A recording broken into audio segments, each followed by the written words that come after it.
Assalamu alaikum, I am Dr. Safdar and you are watching my YouTube channel Dr. Safdar Vet Clinic. ये आज सुबह का सबसे पहला केस है। मैंने आपको कल भी कुछ बताया था कि आजकल जो बहुत ज़्यादा सर्दी की वजह से जो चांसेस हैं वो कैट डिजीज़ के, वो ख़ास तौर पे पेन ल्यूकोपीनिया, ये सुबह का सबसे पहला जो केस है, ये this is suffering from panleukopenia. It's a viral disease, और इस वायरल डिजीज़ में जो जब ये स्टार्ट होती है तो एनिमल डिप्रेस हो जाता है बहुत ज़्यादा, क्योंकि जो सर्दी है वो इट काजेज द बॉडी की जो इम्यूनिटी है उसको बिल्कुल लो कर देती है, और इम्यूनिटी जब भी लो होगी तो वायरल डिजीज़ जो है वो ऑलवेज अटैक। क्योंकि आजकल जो मैंने नोट किया, हमारे पास डेली के 5, 6, 7 केसेस जो है ना इस ल्यूकोपेनिया के आ रहे हैं, तो आप इसके लिए मस्ट अवेयरफुल होना चाहिए आपको अपने पेट के बारे में, ख़ास तौर पे कैट लवर्स, क्योंकि बहुत सेंसिटिव होते हैं, तो आपको इस चीज़ का बहुत ज़्यादा ख्याल रखना पड़ेगा।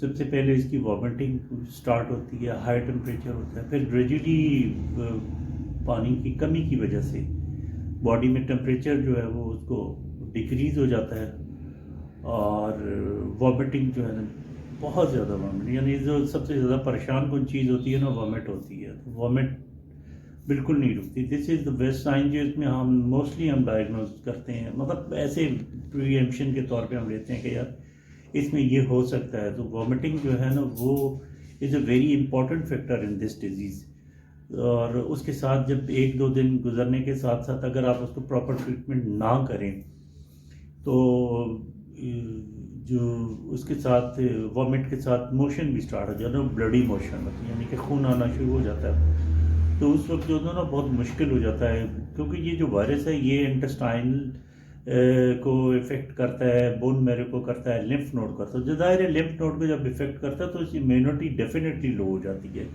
सो be careful for your cat and dogs for this चीज़ें। डॉग्स में ख़ास तौर पे इसी से रिलेटेड टाइप एक वायरस है, मतलब ये होता तो ये नहीं है लेकिन वो डिफरेंट होता है, लेकिन फिर भी वो उसका भी वो जो डॉग पार्वो है या कैनाइन पार्वो के नाम से आता है, वो भी वेरी कॉमन नाउ डेज।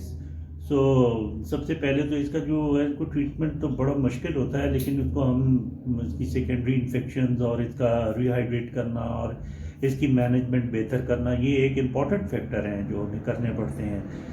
इसके साथ साथ जो आपके बहुत अच्छे पेट हैं, आप इसकी वैक्सीनेशन ज़रूर करवा के रखें। इसका जो परफेक्ट वे है, आप इसकी वैक्सीनेशन इन टाइम करवाएं। पर वैक्सीनेशन के बारे में मैं आपको बाद में थॉरली बताऊंगा, लेकिन आपको ये करना पड़ेगा। इसके अगर वैक्सीनेशन के आने के बावजूद भी ये डिज़ीज़ आ सकती है, इसमें कोई शक नहीं है, लेकिन उसकी इंटेंसिटी जो है वो इतनी स्ट्रॉन्ग नहीं होगी।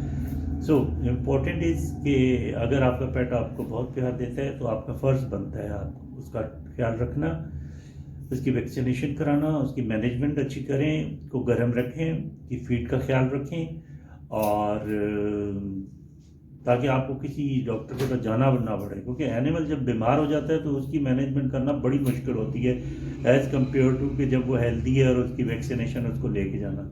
मुझे उम्मीद है आप अपने पेट का ख्याल रखेंगे और इसको प्रॉपर वैक्सीनेशन करवा के रखेंगे। फीडिंग ख़ास तौर पे मैं आपको दोबारा रिकमेंड करूँ इस मौसम में कम से कम 30 सेकंड तक माइक्रोवेव करके, या आप लूक वार्म फूड उसको दें, ठंडी फूड ना डालें बिल्कुल। Thank you very much. खुदा हाफिज़।